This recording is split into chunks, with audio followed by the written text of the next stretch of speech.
Salut les foufous, les coucous, les tarés et les cinglés. Aujourd'hui, petite lecture du chapitre 1er de mon dernier livre paru, mon 4e livre, le guide de voyage dans les hôpitaux psychiatriques de France. Chapitre 1er, prologue. Cette grosse connasse de psychiatre de l'UEMMR, du très prestigieux hôpital Sainte-Marguerite de Paris, me fixe. J'ai comme l'impression d'être une extraterrestre dans son regard. L'UEMMR, l'unité d'évaluation des maladies mentales résistantes. Pourtant, je me dis qu'elle a dû en voir d'autres, des tarés. Mieux, cette psychiatre me regarde, telle une ornithologue regardant un si rare coucou cendré, après des heures à l'avoir traqué avec des jumelles. Enfin pouvoir observer cet être, si étrange et si singulier. Ça vous fait quel âge maintenant ? Je réponds que j'aurai 24 ans en août. Pourquoi vous me regardez comme ça ? Me demande-t-elle. Comment souhaiteriez-vous que je vous regarde ? Vous ne faites aucun effort. Si vous n'y mettez pas du vôtre, votre schizophrénie faudrait arrêter avec ce diagnostic à la con. Restez poli, mademoiselle. Je peux vous proposer une hospitalisation longue. Je peux vous orienter vers un centre de réhabilitation psychosociale ou un hôpital psychiatrique de jour à Paris. Vous ne comprenez pas. Je souffre. Je n'ai ni l'envie ni l'énergie d'entamer je ne sais quelle hospitalisation de merde qui ne changera rien. Donnez-moi un traitement expérimental. Ou lançons-nous dans l'aventure des électrochocs. Je sais pas. Soyez créatif, putain. Je suis un cas d'école. Oh, je dois souffrir d'une maladie mentale tropicale. Vous vous complaignez dans votre petite souffrance présente, dans l'idée que vous faites de vous-même.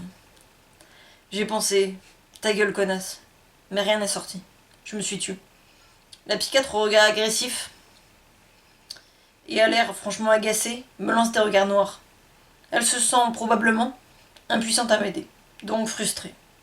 Je mets l'hypothèse que cela entretient une frustration plus générale et personnelle chez elle. J'en déduis donc que c'est une mal baisée. Elle semble pressée de terminer l'entretien. La tournure que ça a pris ne paraît pas à son goût. Elle feuillette un dossier, le mien probablement, qui fait à peu près la taille d'un annuaire. Elle lève les yeux vers moi et me dit « J'ai jeté un coup d'œil à vos comptes rendus d'hospitalisation. Paris, Nevers, Marseille, Grenoble, Lille. Oui, vous êtes bonne pour rédiger un guide de voyage dans les hôpitaux psychiatriques de France. Et voilà comment j'ai trouvé un titre à mon prochain livre. Je me suis levée, les traités de connasse, à haute voix cette fois, et suis sortie du bureau d'entretien. Effectivement, j'ai fait le tour de France des hôpitaux et cliniques psychiatriques. En 10 ans, on m'aura diagnostiqué un état limite, trouble borderline, un trouble bipolaire et une schizophrénie. Le tiercé dans l'ordre. Je peux donc maintenant, comme suggéré par cette espèce d'abruti de connasse de psychiatre, rédiger un petit guide de voyage dans les hôpitaux psychiatriques de France. Un guide à l'usage de toutes et tous. Les bonnes adresses, les lieux à éviter, les astuces. J'ai changé de ville chaque fois que je me sentais mal. Et bien sûr, j'ai emporté mes problèmes avec moi. De mes 14 à mes 24 ans, j'ai foulé plusieurs grandes villes de France et connu autant de services de psychiatrie. Ces 10 années ont été des années de total comique de répétition. L'histoire d'une personne ordinaire à l'histoire légèrement extraordinaire. Pourtant, pendant longtemps, ça a été le même refrain. Toujours refaire les mêmes erreurs. Toujours se mettre dans la merde et ne jamais apprendre de ses conneries. L'histoire que je vais vous raconter débute à mes 14 ans donc. J'arrête l'école, au plus grand désespoir de mes parents. Leur angoisse était, je pense, proportionnelle à leur amour. Très inquiète de ce que la petite deviendrait sans le brevet, sans le bac, sans formation, il me suggère de m'inscrire à un CAP quelconque. Comment vous dire que cette perspective me casse les couilles ? Mes parents m'envoient chez un psy. Je rencontre un pédopsychiatre pour la première fois de ma vie. Je ne sais pas de qui, de moi ou de ce psychiatre, est le plus à la masse. Chaque fois que je le vois, il fouine dans ses dossiers pour tenter de me remettre. Au 5e entretien, il m'appelle toujours Charlotte. Nota bene, je ne m'appelle pas du tout Charlotte. Vraiment, j'émets des réserves quant à son expertise. Le premier diagnostic de ma vie tombe, trouble anxio-dépressif. Autant dire que, quand on a dit ça, on n'a juste rien dit. Rien dit de ma souffrance, de sa singularité, de son caractère unique et surtout de la difficulté à l'exprimer. Pourtant, il faudra bien que je trouve des mots pour en parler. J'ai donc à peine 15 ans quand je me retrouve livrée au monde. Je suis assez heureuse d'avoir claqué la porte du collège. Je bois de l'alcool très souvent. Seule, je précise, je n'ai aucun ami avec qui boire. Je me contente de sortir à Paris, ivre, et de discuter avec du monde. Je rencontre plusieurs filles qui me briseront tout le cœur. Ça ne serait pas très intéressant de raconter pourquoi et comment, juste. Je me dis que je suis sans doute trop romantique, trop sensible, trop amoureuse de l'amour, trop accessible, pas assez salope pour se faire aimer. Mais vraiment, passons ce détail. Ma vie ne ressemble, pour ainsi dire, à rien. Journée type. Réveil à 16h, télé-réalité. 18h, aller acheter de la bière. Boire la bière devant la télé-réalité. 19h, grignoter. 20h, aller acheter de la vodka. 21h, boire la vodka dans le RER B pour Paris. 22h, parler avec des gens pour me faire payer des verres. 23h, deux options. Passer la nuit à Paris parce que j'ai rencontré une pétasse. Ou rentrer chez moi complètement ivre-morte. Je déteste la vie, je déteste ma vie. Je suis alors persuadée que ma vie sera toujours un cauchemar teinté de solitude, d'alcool et de rencontres vides de sens. Je suis profondément blasée par cette vie sans sens mais pas sans souffrance. Sans amour mais pas sans regret. Sans amitié mais pas sans désespoir. Je me sens seule, absolument et radicalement seule. Je baisse parfois, mais sans conviction, à peu près sans désir.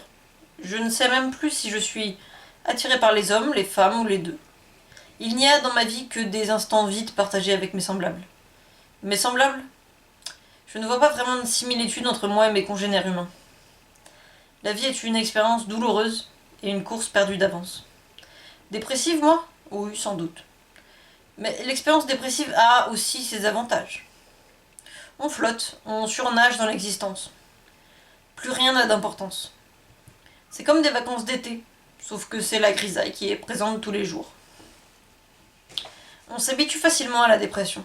C'est comme être avachi dans un canapé auquel on aurait été attaché. Pour avoir connu des sentiments bien plus atroces que la dépression, je peux dire que ce n'est pas ce qu'il y a de pire dans la vie. On passe tous plus ou moins tôt par cette expérience.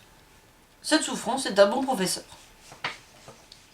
Je fréquente régulièrement 3 pétasses. La première, Marianne, c'est la plus cinglée. Toxicomane, shit, cocaïne et antidépresseur. La fille sans doute la moins cultivée que j'ai pu rencontrer, mais dont l'intelligence sociale et relationnelle était remarquable. J'ai été séduite par cette aisance qu'elle avait avec les autres. Moi j'étais timide à en crever, j'avais besoin de beaucoup d'alcool pour aller parler aux gens. Pour elle c'était facile. Et puis il y a aussi eu Stéphanie. Une grande connasse serbe d'1,78 m. Rencontrée dans un bar ou Dieu sait où, je ne sais plus trop. Ça n'a pas de grande importance. On rigole bien avec elle. Elle m'aime bien, mais elle me méprise pour mon manque de motivation à vivre. Mon manque d'énergie, mon manque d'ambition. J'en passe. Elle n'a ni compassion ni intérêt pour ma vie intérieure. La troisième et dernière fille est sans doute la plus normale. Je veux dire la moins cassousse. Assez perchée pour être intéressée par moi, elle était néanmoins très sérieuse dans ses études de droit. Des trois, c'était la plus belle, la plus sexy. Mais je m'ennuyais avec elle. Elle ne présentait pas grand intérêt. Là, baiser me faisait l'effet de manger un yaourt nature. La toxico, la serbe et yaourt nature n'étaient pas au courant de l'existence des unes et des autres. Et puis j'ai commencé à promettre la fidélité à l'autre, à l'une, à une autre, et je me suis retrouvée avec 3 copines. C'est là que les problèmes ont commencé. La toxico et moi nous sommes éloignés. C'était comme si c'était naturel, comme si notre relation avait une date de péremption et qu'on l'avait atteinte.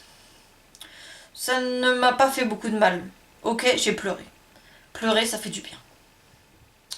Pleurer, c'est s'accorder un certain lâcher-prise, une libération, une consolation.